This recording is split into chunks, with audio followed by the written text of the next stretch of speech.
Hello, ladies and gentlemen. Welcome and thank you for joining today's Biosecurity in Confined Poultry webinar. Please note that all participant lines will be muted throughout the presentation. If you have a question during the presentation pertaining to the slide on screen, you can enter the verbal question queue by pressing #2 on your telephone keypad, and you will hear a notification once your line has been unmuted. Otherwise, there will be a question and answer session at the end of the call, at which time you can ask a written question by selecting the participants menu at the top of your screen and choosing to send note to all presenters, or using the same verbal function by pressing #2 on your telephone keypad. I would now like to turn the call over to Liz Clark. Liz, please go ahead. Good afternoon and welcome everyone. I'm Liz Clark with the Professional Development Services Branch. We're pleased to bring you this webinar today on biosecurity and confined poultry. Our speaker is Dr. Ken Takeshita with the California Department of Food and Agriculture. Dr. Takeshita was born and raised by second-generation Japanese-American parents in East Los Angeles. He received his education at the Cal Poly Poultry Unit, Auburn University, and UC Davis. Dr. Takeshita spent the next 23 years as a veterinarian in the poultry industry. The last 11 years, he's been working for the California Department of Food and Agriculture. I'm going to now pass the webinar over to Dr. Takeshita. Okay, welcome everyone. I hope you're not dealing with that hurricane that Liz is dealing with. We're almost finished with fire season here. Like everyone said, I'm going to talk about biosecurity and confined poultry. And this was targeted for veterinary services, external partners, and industry stakeholders. Before I get heavy into the slides, I'm going to see if you all know what this dog is. He's my best buddy. He's on the back of my truck bed. He's a Great Pyrenees, for those of you who don't know, and his name is Nemo because he was born with half an ear. Okay, this webinar will focus on biosecurity and confined poultry. It will use materials from publications including elements of the biosecurity self and risk assessment developed at CDFA, Secure Food Supplies, and NPIP. And for NPIP, I will note on the slide that it's an NPIP part of the new standards that have been proposed amendments. It will also include my experience as a poultry veterinary practitioner. This webinar will not include surveillance, flock health and monitoring, assessments of secure food supply, permitting, biosecurity. That will be on our next webinar. And then I won't talk about meat bird biosecurity for the sake of time. So a little bit about myself and my background in poultry. Liz already mentioned all of this, but I'll point out some things. I grew up in East LA and teach in Chow Country for those of you that are old enough. And I went to these various universities, all with an emphasis on poultry and avian. I worked for a large poultry integrator, a primary breeder, and as a tech service throughout the world and part of the USD task force. And as Liz mentioned, I've been with CDFA the last 11 years. Started with the animal health branch about 2 years ago, right when the first high path and low path AI broke in the California Central Valley. So I learned the regulatory aspects of those diseases by fire. So my comments, I will give you some comments from my years as a veterinarian with the poultry industry based on experience. So these are not science, but my experience. These are the symbols I'll use: KISS, simple, stupid, question mark for questioning the importance or the priority of certain items, and then very important items based on, again, what my experience.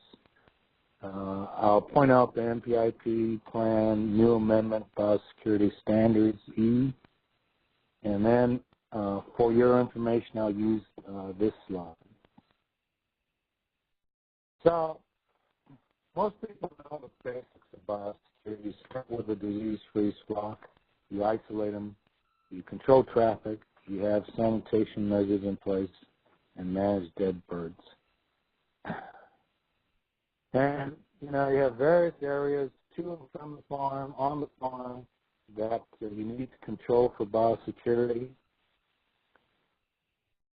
What I tell people when I visit places and they ask me, I say the most risk to cause disease, and the ones you need to concentrate first on, is anything, people, equipment that enter the house or is in contact with chickens. Weak points include foot baths, hand sanitation, equipment, scales, and tools. In other words, these are going to touch a chicken or a turkey, and they're going to be entering the house. So after the 2015 California AI break, CDFA decided that before another outbreak occurs, we would improve farm biosecurity. And we developed this biosecurity self-risk assessment. It is distributed to the producers, and then the producers are encouraged to use this self-assessment to improve their biosecurity. We also wanted to be prepared during an outbreak to determine the risk in an outbreak area. So we use the same self-assessment, but we're using it for high-risk assessment and determine if a high-risk category exists at a site. If yes, surveillance may be enhanced until those high-risk categories are mitigated. If there is no high risk, then it would go under routine surveillance. So I'll use the CDFA biosecurity self-risk assessment for basis of this presentation from here on. And if you have a specific question on a slide, I'd rather you ask them then, but we only have about 10 minutes for that, so we'll keep it short and sweet. Or ask questions, written questions, and we can answer them at the end. So just to give you an idea, this is the biosecurity risk assessment, and this is a snapshot.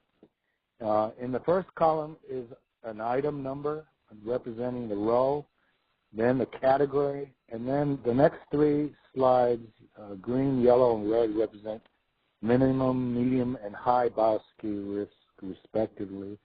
And the last column refers to literature cited. So if we look at an item, for example, tools and equipment used on the farm, all tools and minimal biosecurity risk would be all tools and equipment are cleaned and disinfected when moved between farm buildings. Medium biosecurity would be all tools and equipment are cleaned but not disinfected when moved between farm buildings. And a high risk would be tools and equipment are not cleaned or disinfected when moved between buildings. For the risk assessment in an outbreak, we will only use the high biosecurity risk as a criteria for evaluating, but we've provided all three to allow the producers to see where they're at and to improve their biosecurity as necessary. We had a whole work group work on this self-assessment, including folks from Animal Health and Vet Extension. Again, all these items are listed, are cited through literature. You can find this self-assessment, risk assessment at the CDFA website, and I think this is going to be available to you at the end. So if you can't find this link, just look on CDFA, search for CDFA, and then search for the self-assessment, the risk assessment. So I'm going to follow these general headings: general biosecurity, egg-laying biosecurity. Again, I won't talk about meat-type biosecurity. And this is items under general biosecurity. This will take up the majority of the time. And rather than tell you about them, I'll just show them to you. So for under general biosecurity location, I'll touch on the highlighted items. Proximity of poultry to the public roads. This particular farm is about 130 yards to the nearest road, and so it is greater than 100 yards, so it's considered a minimal risk. If it was less than 50 yards, it would be considered a high risk. just a reminder for me to acknowledge Dr. Ann Eichelman of CDFA Animal Health Ontario District. She put these types of slides together for me. So I consider this very important because I've had experience where laryngotracheitis in Central Valley, there's a layer complex that's next to the road, a broiler complex next to the road in the same area. When the layer flock breaks with laryngotracheitis, the nearby broiler operation inevitably breaks with LT where egg farm trucks go by. So this is a first-hand experience that I know that proximity road makes a difference. The solution to this was routing and communication. Note that layers are vaccinated with LT, live LT routinely, and broilers are not. So proximity to the road is important even when there is no outbreaks. Another general location category is proximity to unrelated commercial poultry, meaning in our case dairies. The farm in the middle is about 1.2 miles from the farm at the bottom right and 1.9 miles from the farm on the top right. So it would be considered medium biosecurity, but it's not less than a half mile, so not a high risk. I put a question mark here because I don't know how important this is, but to me, there's lack of evidence that this contributed to at least the 2015 California high and low path outbreaks. So my comment would be I would concentrate on other things first, including surveillance. I just don't think they're that important, and I wouldn't waste my time on this first. I'd concentrate on other things. Under location, general location, biosecurity, proximity of nearest body of water to poultry houses. The farm on the right is approximately 300 yards to the nearest body of water, so it's not a high risk. Under location again, premise, entry, biosecurity. These are items I'll cover. The farm from an aerial view on top and then from a ground view, there are no fences or gates, only one tiny biosecurity sign. So it's considered a high risk. These are showing other slides of perimeter fencing and gates. Just point out the one at the bottom right does not have any gates or perimeter fencing, so it's considered a high risk. Biosecurity signage, the two slide photos on the right, either the sign's not being used or there are no signs. This is considered a high biosecurity risk. Farm signage, that is signage within the farm, for example, for foot-back use. In this case, these are considered medium biosecurity because they're only in English.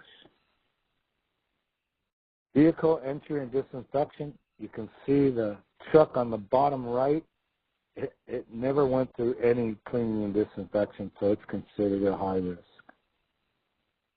These are both good examples of adequate vehicle disinfection stations. The one on the top left has a power pressure washer.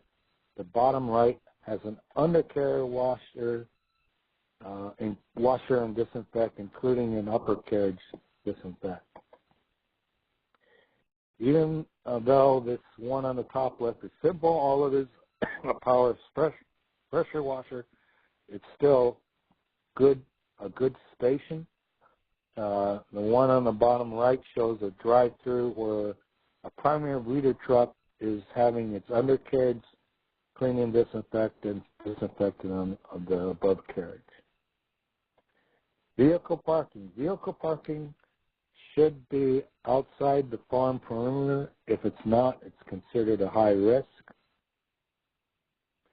You should have a clean and dirty area at entry. This is considered a perimeter buffer area, and that with an outside control boundary designed to reduce risk of entering premise, demarcated physically by a fence, flag, or rope If you don't have it, it's considered a high risk.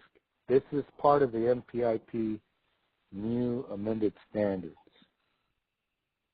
This is an example from Iowa State University of an ideal perimeter buffer area.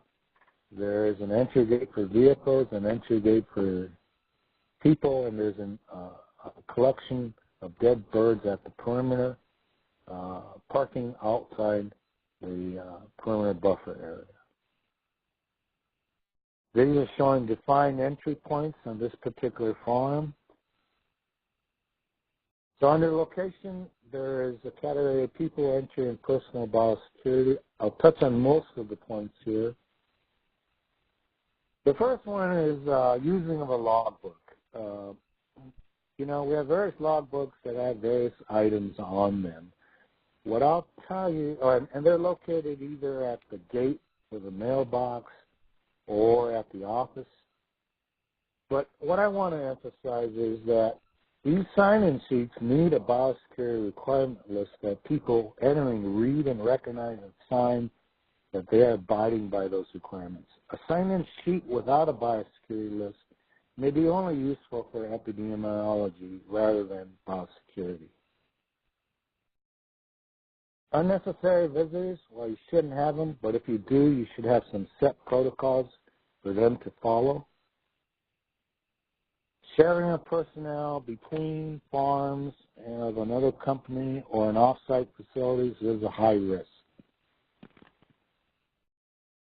And I can tell you from my experience that this was very important during the 2003 E&D break, exotic Newcastle break. I was on a commercial site whose workers were on other sites that broke, and this was a positive site, and so I consider this evidence of transmitting E&D to other commercial sites. Personal production policy.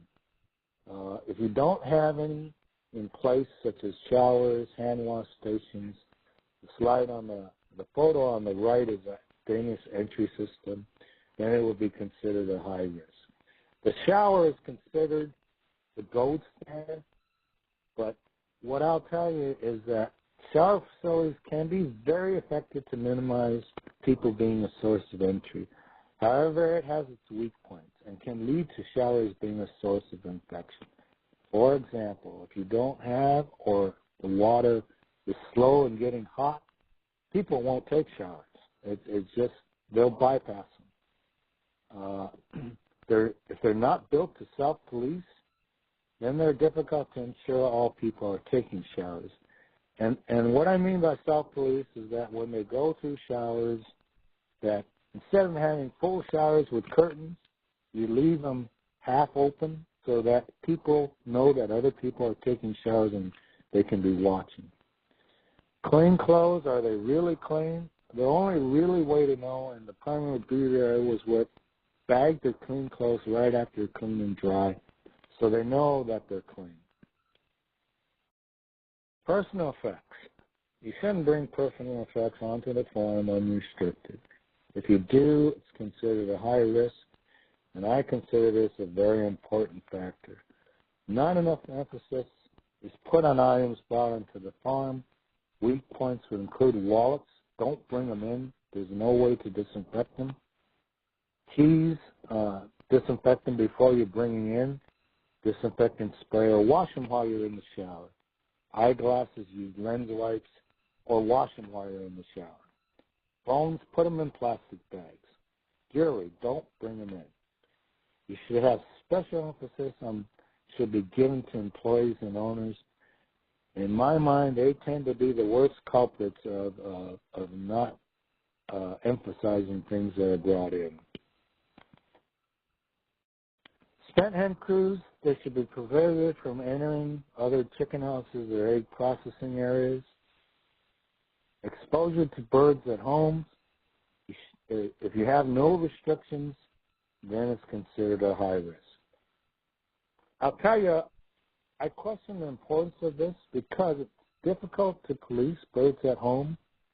Supportive evidence contributing to outbreaks is weak. Protocols can be put in place to minimize the risk. For example, there's a company vet of a large broiler integrator that breeds parrots, and he uses a set protocol to minimize risk, and there's never been an association of an outbreak with this vet. Exposure to any birds, if you have no restrictions and it's considered a high risk, this include contacts with feed storage, pet storage, swap meets, etc. And ideally, you want to have a 72-hour visitation rule. In other words, if you visit one farm, you wait 72 hours before you visit another. I consider this very important. It's very important because, as we should know, waterfowl are inapparent carriers, so they would be very suspect in carrying AI. There is science indicating that mycoplasma can live in the nose for 3 days. So wear a mask, wait 72 hours after exposure to birds before visiting another bird facility, particularly farms infected or vaccinated with live vaccines like mycoplasma, pox, and cholera. Bird hunting and fishing, you should have some restrictions on these people. Utility workers, you should have restrictions on these people also. If you don't, it's considered a high risk. And in this case, I'd keep it simple, stupid. And what I mean is don't allow utility workers in the house or contact with chickens. Keep meters off-site or at least out of the house. Service crews and veterinarians, they're a high risk. If there's no restrictions, then it would be considered a high risk. And the reason that they're high risk, these people are always in contact with birds, and you should apply the 72-hour rules, particularly on these people. Protocols for drivers hauling and delivering trucks. You can see on the slide with the red X that the driver, one of these guys is the driver. The other people, he's not wearing PPE, nor are the other people wearing protective gear to prevent and carrying something into the farm. And these people are unloading pullets. Location of the housing and their employees and family, if they're on site, then it's considered a high risk. I think this is very important. Based on my experience during the 2003 E&D break, there was housing on site. Employees would take PPE for granted, and they would go on and off the farm on a positive flock facility. The owner there didn't put on PPE. It's likely that this contributed to multiple breaks. Have we had any questions? I don't think so, but if you do on a specific reply, please raise a question. Let's see here. Right. We have not received any questions. Okay, no problem. Save them for the end, then.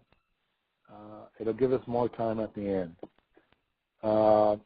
So, you should have some policy for rendering plant personnel who have visited in the rendering plant. If you don't, it's a high risk. Poultry houses is under the general biosecurity. I'll cover these areas. You should have a clear line of separation, and at the very least, a foot bathhouse area at each entry.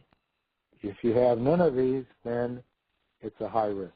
This is an NPIP amendment, proposed amendment in their biosecurity standards. This is the Danish system if you've never seen it. And I'll use my pointer. This area here is where you would enter the Danish entry. You would hang your outer clothing here. There would be a foot bath and wash station. You take off your shoes, your outer footwear here.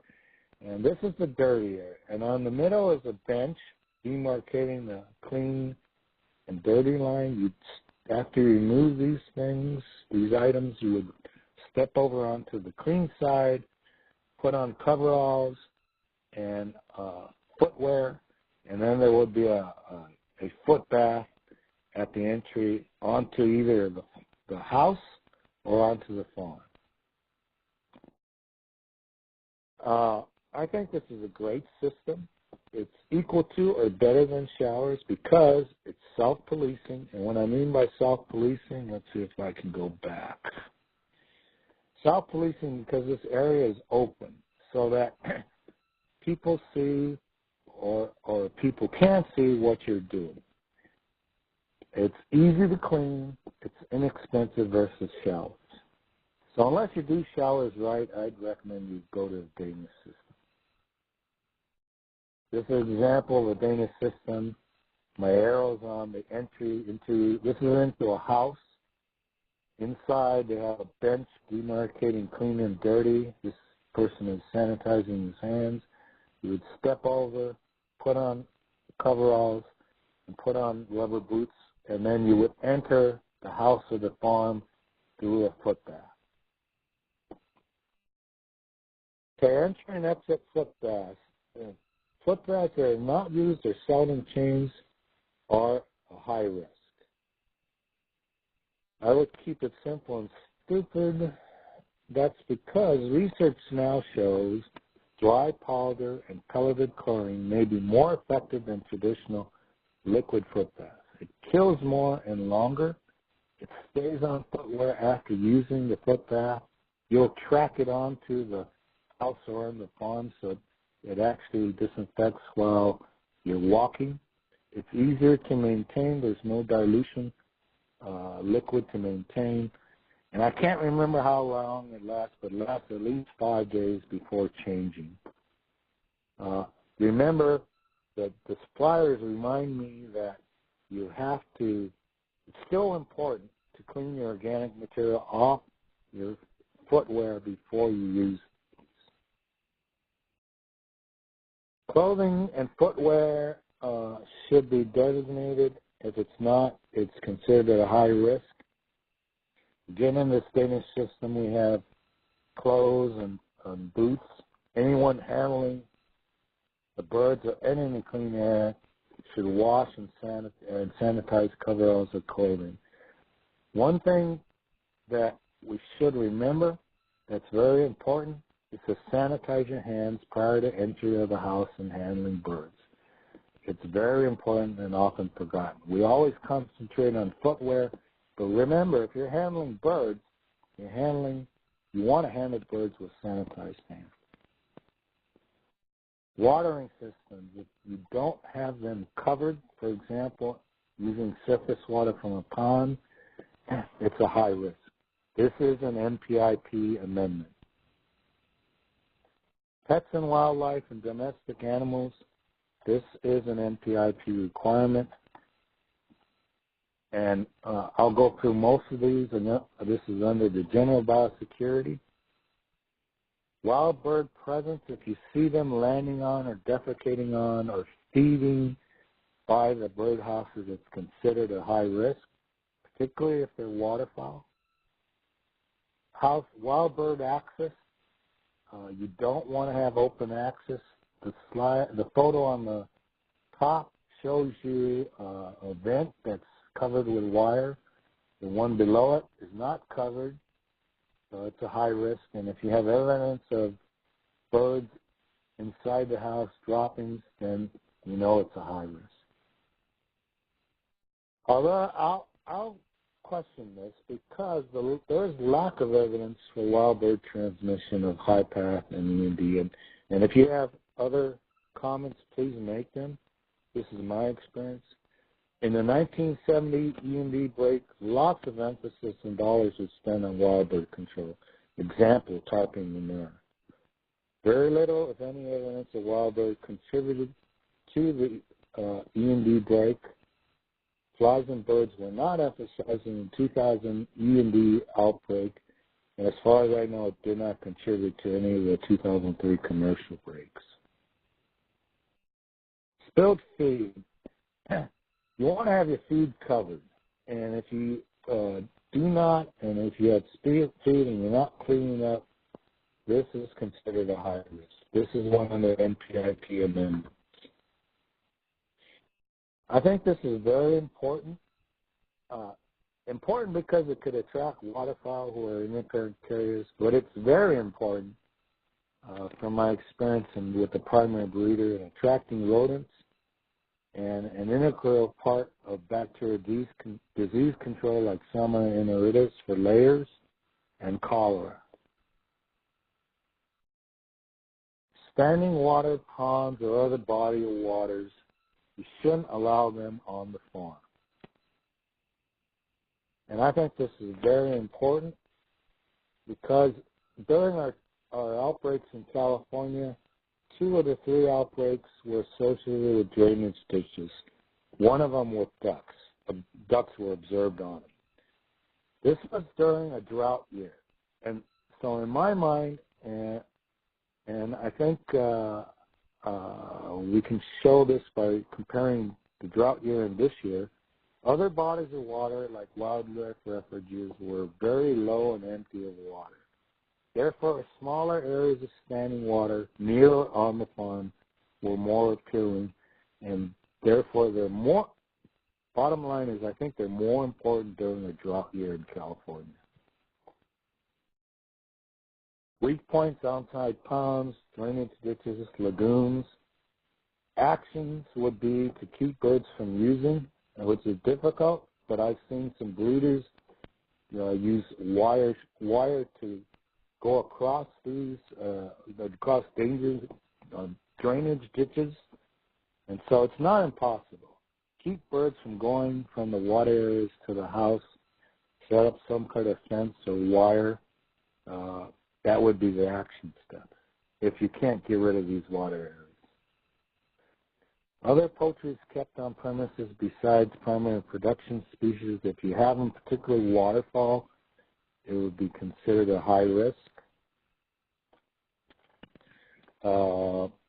Rodents and fly control programs. If you don't have any, it would be considered a high risk. I consider this very important for bacterial control, again, SE and cholera, and there's not a lot of data supporting viral transmission on high path AI and E and B disease that I can find. Vegetation in harborage areas around the house. The slide on the top right has a 3-yard perimeter cleared area. The one on the bottom obviously has vegetation up to the house. If you don't clear or have a area that is clear of vegetation harborage, then it's a high risk. Remember that vegetation is not the only thing. Just having garbage or equipment around it would be considered harborage. Other animals in poultry houses, if you have them, they would be considered high risk. Truck traffic control, this is another NPIP amendment. I'll only touch on 2 of these. If you don't clean and disinfect vehicles entering, exiting, then it's considered a high risk. This is an example from the United Egg Producers where they would have a separate gate and wash station at the entry to the farm specific for vehicles. If you have dead haul trucks collecting bins near houses, it would be considered a high risk. I would tell you I would question this because there was lack of evidence of its importance in our 2015 California outbreaks. The reason I surmise is that typically in California, the poultry industry keeps their bins covered and they're at the outside perimeter and truck pickup never enters the farm, or they use some other on-site method like composting or incinerators. Tools and equipment is another NPIP amendment. I'll cover most of these. Tools and exiting and entering the farm should be cleaned and disinfectant. Remember that even if you disinfect the equipment, the truck and trailer that's hauling these should be cleaned. The slide on the bottom right with the arrow shows organic material on the trailer. Sharing equipment with farms belonging to different companies is a high risk, and this is, I consider, very important because it's strongly implicated in the high path, low path area outbreaks in the Midwest. Tools equipment used that are not cleaned and disinfected between farm buildings is considered a high risk. I would tell you that I would keep it simple, and any tools used in a house or contact birds need to be C&D before entering the house.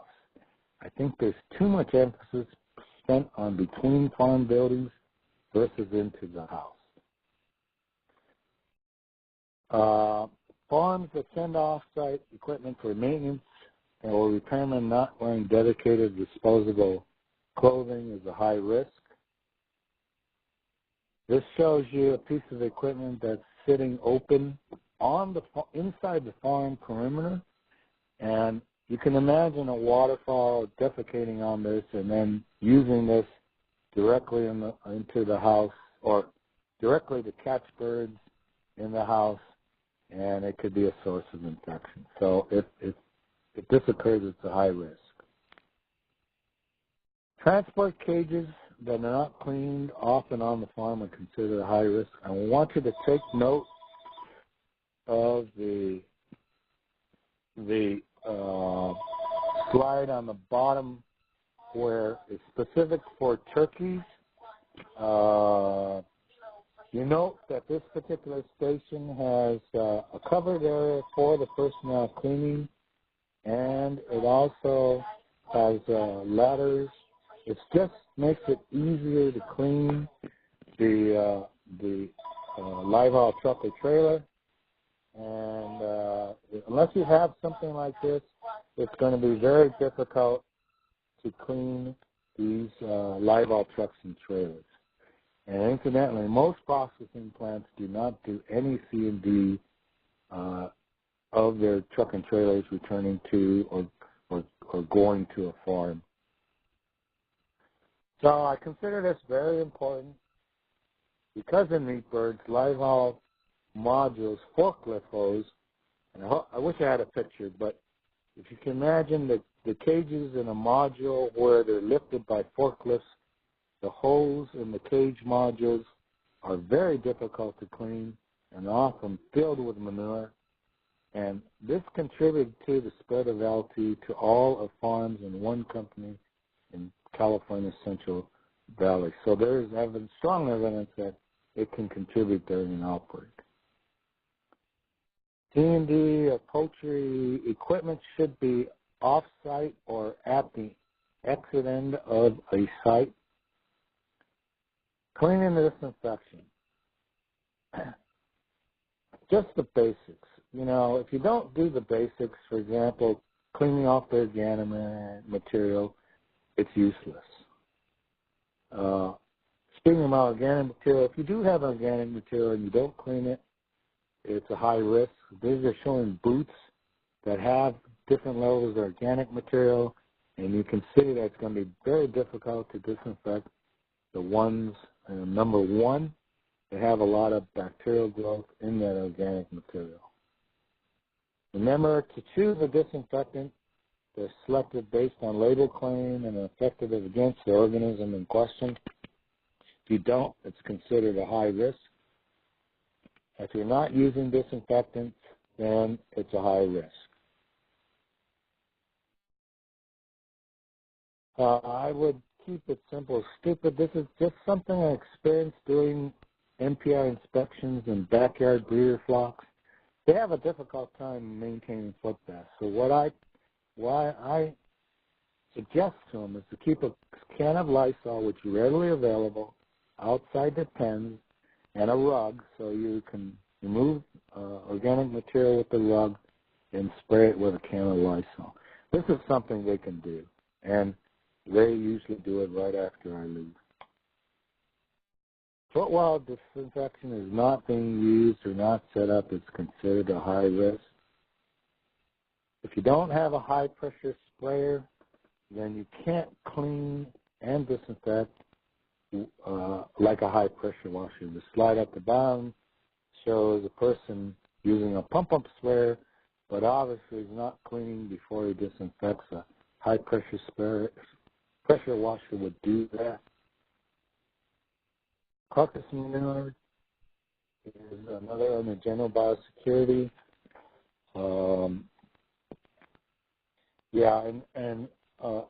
If you're using rendering trucks, this is considered a high risk. This is part of the MPIP amendments. For your information, during the 2015 low-path outbreak, trucks and trailers were used to transport disposal of birds to the landfill. Points to consider: insist that the company providing the trailers have tarps that work. Check the tarps before birds are put in, before transport. It's too late when the birds are loaded. Many of the back tarps of these contracted trailers tend to flap on the road when birds are filled, so the potential for feathers could be greater on the road. Make sure birds are dead before you transport. Make sure all birds are out of the trailer when you dump them. And this I learned firsthand, because if you can picture a dump trailer with a tarp over it that's dumping, you can't see in the back end of it unless you really look, and it really takes a flashlight. And the depop crews gets very angry when liquid birds are present when they're putting birds in. So, just for your information. Dead bird storage, no bins covered, and bins accessible to scavengers near the poultry house. This is an MPIP amendment and considered a high risk. You want birds acquired for MPIP certified breeders. If not, it's considered a high risk. This is an MPIP requirement or part of the amendment.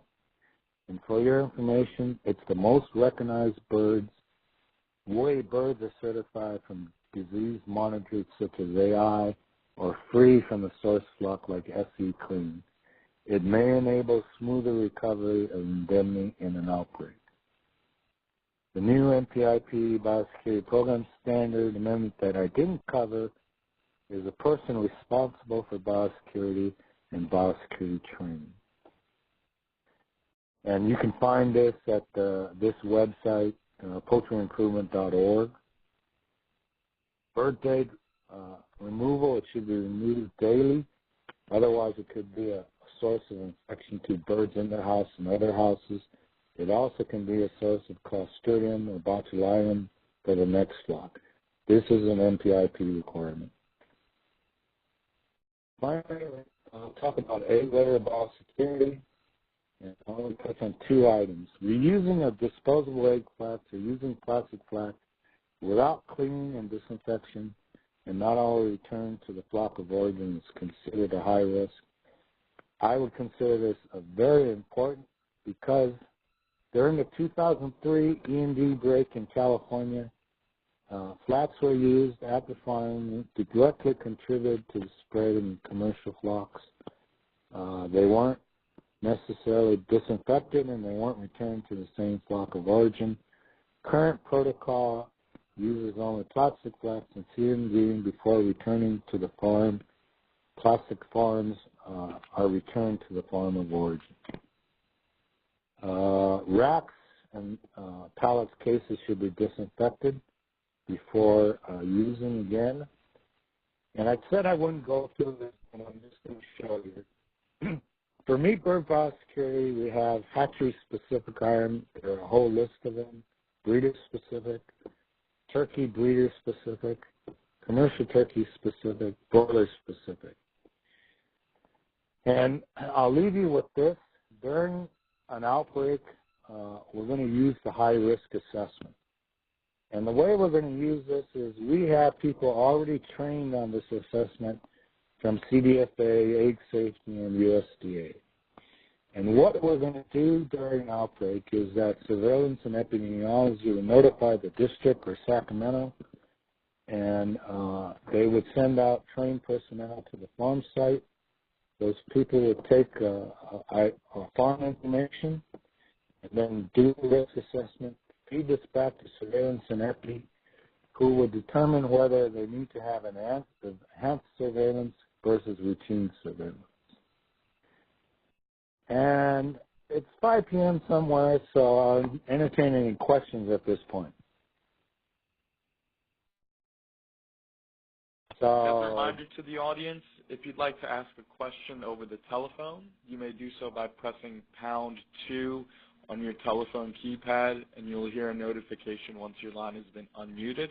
If you'd like to send a note, please select the Participants menu at the top of your screen and opt to send note to all presenters. And if you are logged in using the web-based application, use the Notes tab on the bottom right-hand side of your screen and address your question to all moderators. And I repeat, over the phone, that's #2. Thank you.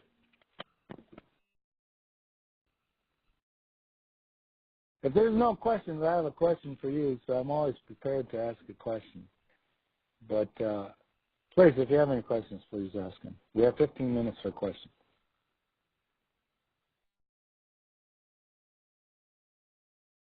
Liz, are there any questions? I don't see any written questions, and we don't see anybody raising their hand. We'll give them another minute or so to do that. Do you want to pose your question to the audience? Okay, yeah, my question to the audience is a fun one. This particular photo where I'm in is in a certain country. Can you guess what country? I'll tell you. I think you need to advance the slide. I do. It's on the slide. The only thing I see is it's 5 p.m. somewhere. Oh, okay. Well, it should be advanced. Let me go backwards and advance it. Okay. Can you see it now? I'm not seeing it yet. Now? There we are. Yep. Oh, okay. There it is.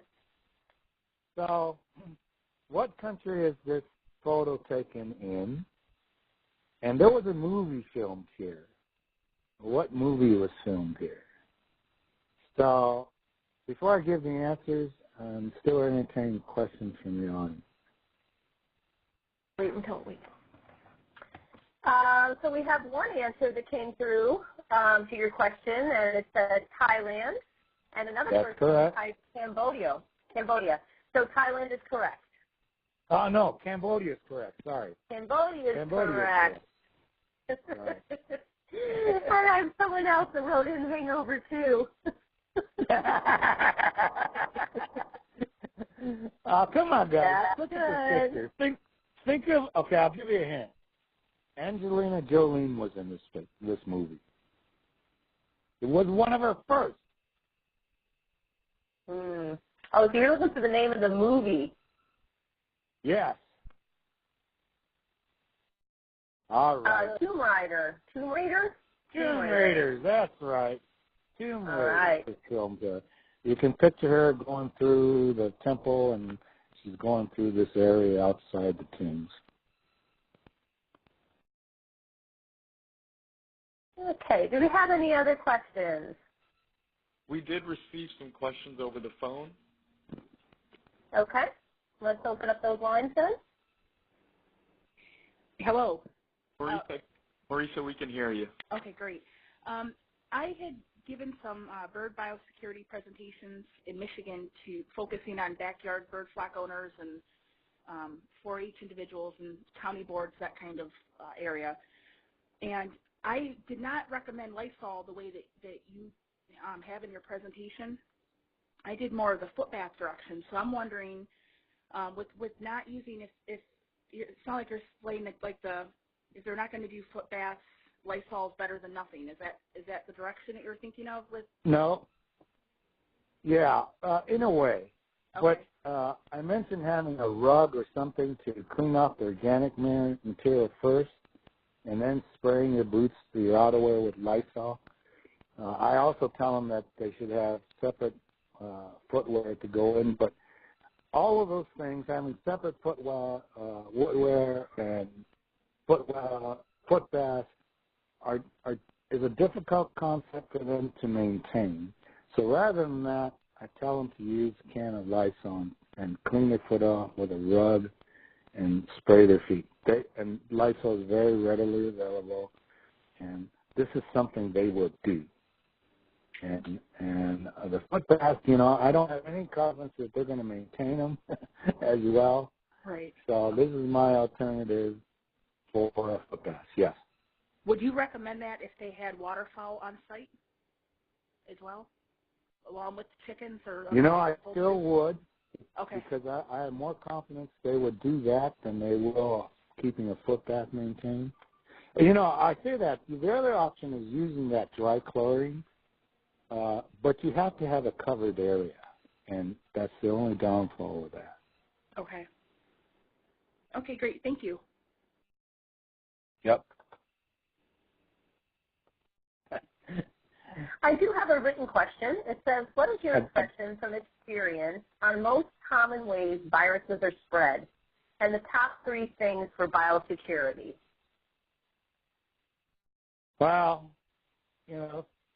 what I tell people, I keep on reiterating now, that the most important thing, first of all, is to keep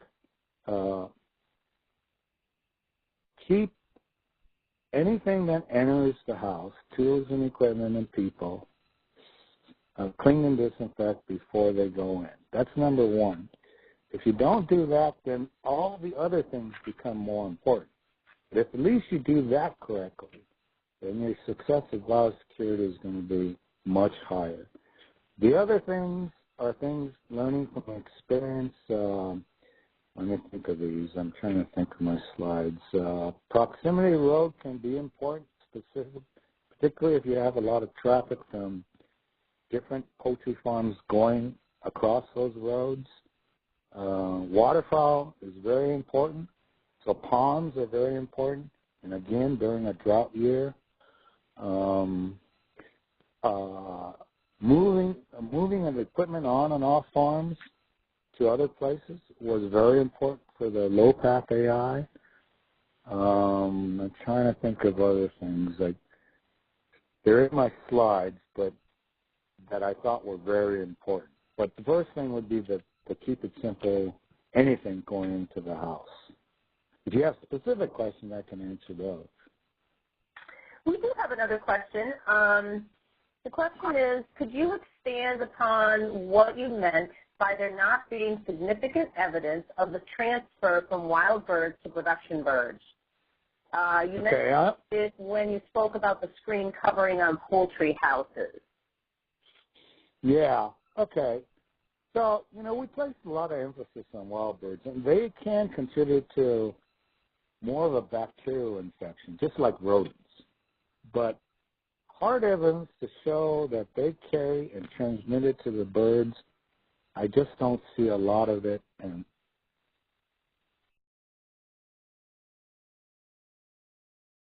okay. Do we have any other questions?